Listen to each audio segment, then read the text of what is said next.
Doctor صاحب بہت شکریہ آپ نے جو سوال پوچھا ہے بنیادی طور پہ حضرت امام حسن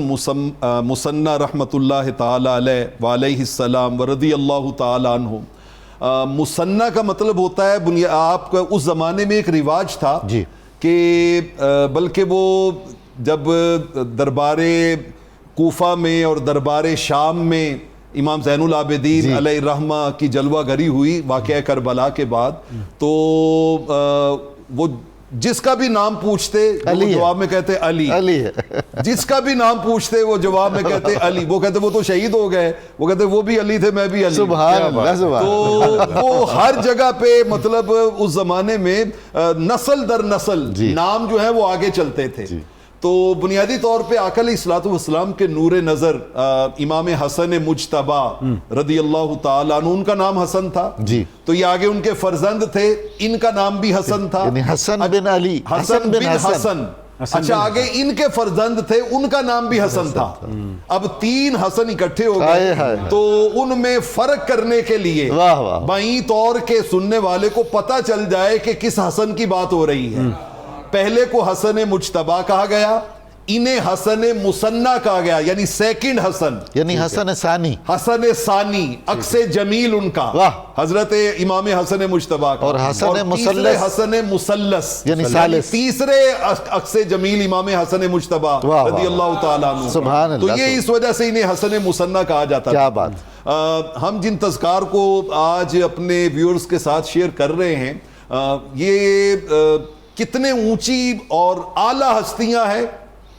پارہائے صحف سبحان اللہ غنچہ ہائے قدس اہل بیت نبوت پہ لاکھوں سلام اور آب تطہیر سے جن کے پودے جمے اس ریاض نجابت پہ لاکھوں سلام اور خون خیر الرسل سے ہے ان کا خمیر سبحان اللہ خون خیر الرسل سے ہے ان کا خمیر ان کی بے لوس تینت پہ لاکھوں سبحان اللہ یہ بے لوس تینت والے لوگ ہیں یہ بے لوس تینت والے لوگ ہیں امام حسن مصنع رضی اللہ تعالیٰ عنہ ذرا آپ ان کی نسبتیں دیکھیے آقا علیہ الصلوۃ والسلام نے بھی یہ نسبتوں کی کہانی سنائی تھی میں جلدی سے وہ حدیث پاک تاریخ دمشق میں امام ابن عساکر لائے وہ سنانا چاہتا ہوں عصر کی نماز کے بعد رحمت کونین نے امام حسن کو دائیں کندھے پہ بٹھایا ہوا ہے اور امام حسین کو بائیں کندھے پہ اور آ کے 8 رشتے کاؤنٹ کیے فرمایا کیا میں تمہیں ان لوگوں کے بارے میں بتاؤں جو لوگوں میں دادا اور دادی کے اعتبار سے چچا اور پھپھو کے اعتبار سے ماموں اور خالہ کے اعتبار سے ماں اور باپ کے اعتبار سے تم میں سب سے بہتر ہے اللہ اکبر الا اخبرکم بخیر الناس جدا و جدتا و اما و امتا و خالا و خالتا و ابا و اما سارے صحابہ نے کہا بلا یا رسول اللہ کا جی بتائیے تو رحمت کونین صلی اللہ علیہ وآلہ وسلم نے اپنے دونوں شہزادوں کی طرف اشارہ کر کے فرمایا جدہما رسول اللہ جدتہما خدیجہ خالہما قاسم خالاتہما رقیہ و کلثوم امہما جعفر بن ابی طالب امتہما ہانی بن ابی طالب ابوہما علی بن ابی طالب و امہما سیدۃ النساء فاطمہ الزہرا سلام اللہ علیہا 8 رشتے گننے کے بعد آپ ایک چین دیکھیے اور میں یہ ہمیشہ اس لیے پڑھتا ہوں کہ اس چین کے صدقے میں اللہ ہمیں ان میں شامل کرے آپ نے فرمایا کہ جدہما فی الجنہ ان کا نانا بھی جنت میں خود نہیں جائیں گے بلکہ اوروں کو جانے کا وسیلہ بھی بنیں گے جنت ان کے صدقے میں جدتہما فی الجنہ ابوہما فی الجنہ امہما فی الجنہ خالہما فی الجنہ امہما 8 رشتے بیان کرنے کے بعد فرمایا من احبہما ہوا فی الجنہ فرمایا جو ان سے پیار کرے گا وہ بھی ان کے ساتھ جنت میں ان کے یہ نور نظر ہے امام حسن مصنع ان کی والدہ ماجدہ کا بڑا خاص کنٹریبیوشن ہے اور ماؤں کا ہمیشہ بڑا خاص کنٹریبیوشن ہوتا ہے ان کی والدہ ماجدہ جو ہیں خولہ بنت منظور رضی اللہ تعالی عنہ وہ امام حسن مجتبی کے جب دیکھیے ان کو کتنی محبت تھی جب ان کے نکاح میں آتی ہیں تو میں اس کو نا ذرا ان کی کچھ چیزوں کو شارٹ کر کے تو کوئی خاص چیزیں آپ کے سامنے رکھنا چاہتا ہوں کہ انہیں پتا تھا کہ یہ خانوادہ کون سا ہے اچھا اس سے پہلے بھی ان کی ایک جگہ شادی ہوئی تھی اور وہ اس سے محمد بن طلحہ رضی اللہ تعالیٰ عنہ سے 3 بیٹے تھے ان کے اور وہ جنگ جمل میں شہید ہو گئے. تو اس کے بعد پھر ان کی یہ سیکنڈ میرج تھی امام حسن مجتبیٰ سے. یہاں پہ میں روک کے بات بتانا چاہوں گا کہ یہ دوسری شادی جو ہے اسلام میں اس کو بہت زیادہ اس کی اہمیت کو بیان کیا گیا ہے اور ہمارے اسلاف نے اس کو اس طرح لوگوں کے سامنے پریزنٹ کیا ہے کہ یہ کوئی عیب کی بات نہیں ہے. یہ ہمارا ایک کلچر بن گیا ہے بر صغیر کا کہ جس کی وجہ سے بہت سے مسائل جو ہیں وہ جنم لیتے ہیں. اچھا جب ان کے نکاح میں آئی نا تو جب امام حسن مجتبیٰ سلام اللہ علیہ جب ان کی شہادت ہو گئی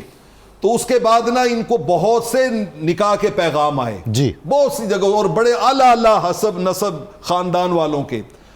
جب کثرت سے پیغام آنے لگے نا تو انہوں نے ایک جملہ کہا جس کے بعد پیغام آنے بند ہو گئے اور وہ قسم اٹھا کے کہا. انہوں نے کہا مجھے پیغام نکاح بھیجنے والے سن لیں واللہ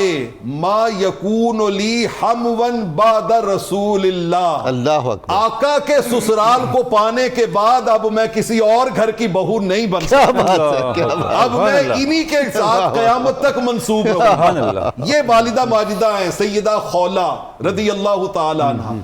حضرت حسن مصنع رضی اللہ تعالی عنہ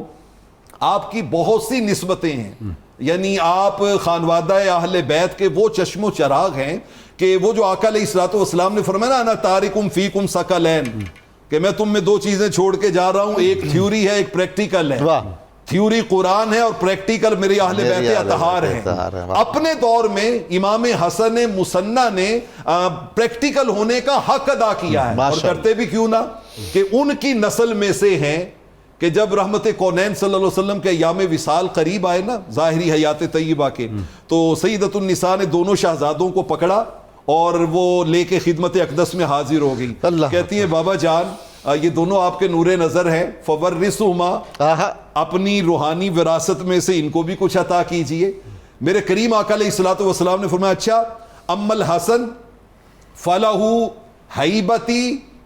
یہ جو حسن ہے نا اس کو میں اپنی ہیبت جو دشمنوں پہ طاری ہوتی ہے وہ عطا کر رہا ہوں, وسوددی اور اپنی سیادت جو سرداری ہے کائنات کی وہ عطا کر رہا ہوں. واما الحسن واما الحسین فلہ جرأتی وجودی, اور حسین کو میں اپنی جرت اور اپنی سخاوت عطا کر رہا ہوں. سبحان اللہ. اچھا جن 2 ہستیوں کو براہ راست کریم آقا کی بارگاہ سے یہ 2 خیراتیں ملی ان دونوں نے مل کر امام حسن مصنع کی تربیت کی. کیا بات. امام حسن مجتبیٰ ان کی ہیبت اور سعادت بھی منتقل ہوئی اور امام حسین کی جرت اور امام حسین کی سخاوت بھی ان کو منتقل ہوئی. یہی وجہ ہے کہ امام حسن مصنع اپنے دور میں سخاوت, طہارت, عفت, پاکیزگی, اطاعت حق, ظلم کے خلاف سٹینڈ لینا, اس پہ اس کردار پہ تھے کہ لگتا یوں تھا کہ جیسے سارے ان اپنے اسلاف کے فیض کو آگے معاشرے کو منتقل کر رہے ہیں. اور میں آپ کی والدہ ماجدہ کی ایک چھوٹی سی بات آپ کے سامنے رکھنا چاہتا ہوں, اسی پہ میں بات سمیٹتا ہوں کہ وہ اس گھرانے سے کتنی محبت کرتی تھی.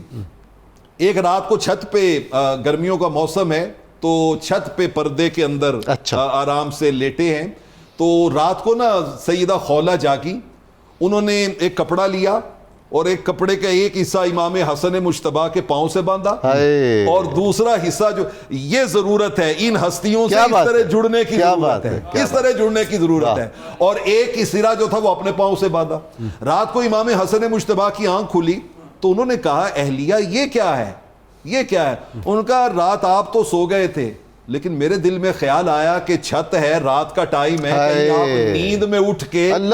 ایسا نہ ہو کہ آپ کو کوئی نقصان پہنچ جائے, آپ کو کوئی نقصان پہنچ جائے تو میں نے حفظ ما تقدم کے طور پہ باندھا ہے کہ آپ جاگے تو میں بھی جاگ جاؤں تاکہ آپ کی حفاظت کا فریضہ سر جائے. سوئے ہوئے اس خانوادے کی حفاظت کے لیے جاگنے کا اہتمام کرتے تھے اور جس امت نے اس خانوادے کے کردار کی حفاظت کرنی تھی وہ جاگتے ہوئے ہوئے بھی سو اللہ یہ ہماری بدقسمتی اور بدنصیبی ہے. ضرورت اس امر کی ہے کہ جب تک ہم اس خان وعدے سے جڑیں گے نہیں تب تک اسلام مکمل نہیں ہوگا. تھیوری لے کے گھومتے رہیں گے, پریکٹیکل تبھی بنے گا جب اہل بیت اطہار کی محبتیں ہمارے دلوں میں جا گزری. سبحان اللہ.